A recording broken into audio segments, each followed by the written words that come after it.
طالبان کا بین الافغان مذاکرات ہفتے سے شروع کرنے کا اعلان۔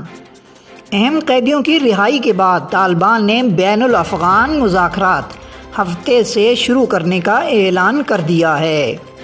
طالبان کے سیاسی دفتر کے ترجمان ڈاکٹر محمد نعیم نے طالبان قیدیوں کے قطر پہنچنے کی تصدیق کرتے ہوئے کہا ہے کہ ہمارے 6 بھائی خیر و سلامتی کے ساتھ قطر پہنچ چکے ہیں۔ ذرائع کے مطابق افغان حکومت کی جانب سے 6 اہم طالبان قیدیوں کی رہائی کے بعد طالبان نے بین الافغان مذاکرات ہفتے سے شروع کرنے کا اعلان کر دیا ہے۔ مذاکرات کی میزبانی قطر کرے گا۔ اطلاعات کے مطابق افغان حکومت کا وفد آج دوحہ کے لیے روانہ ہوگا۔ طالبان کا کہنا ہے کہ وہ 12 ستمبر سے شروع ہونے والے بین الافغان مذاکرات کی افتتاحی تقریب میں حصہ لینے کے لیے تیار ہیں۔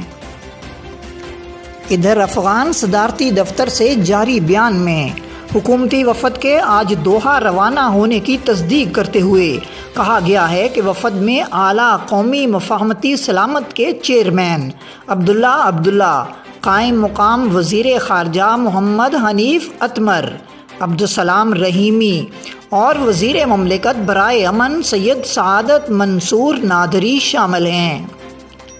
واضح رہے کہ طالبان پہلے ہی مولوی عبدالحکیم کی قیادت میں 21 رکنی وفد کا اعلان کر چکے ہیں۔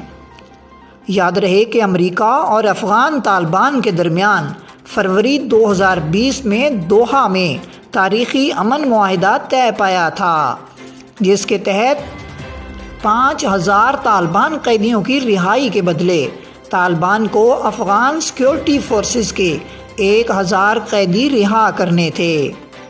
طالبان افغان سیکیورٹی فورسز کے 1000 قیدی پہلے ہی رہا کر چکے ہیں۔ بین الافغان مذاکرات کی راہ میں طالبان کے باقی ماندہ قیدی رکاوٹ تھے۔ قیدیوں کے رہا ہوتے ہی طالبان نے بین الافغان مذاکرات ہفتے سے شروع کرنے کا اعلان کر دیا ہے۔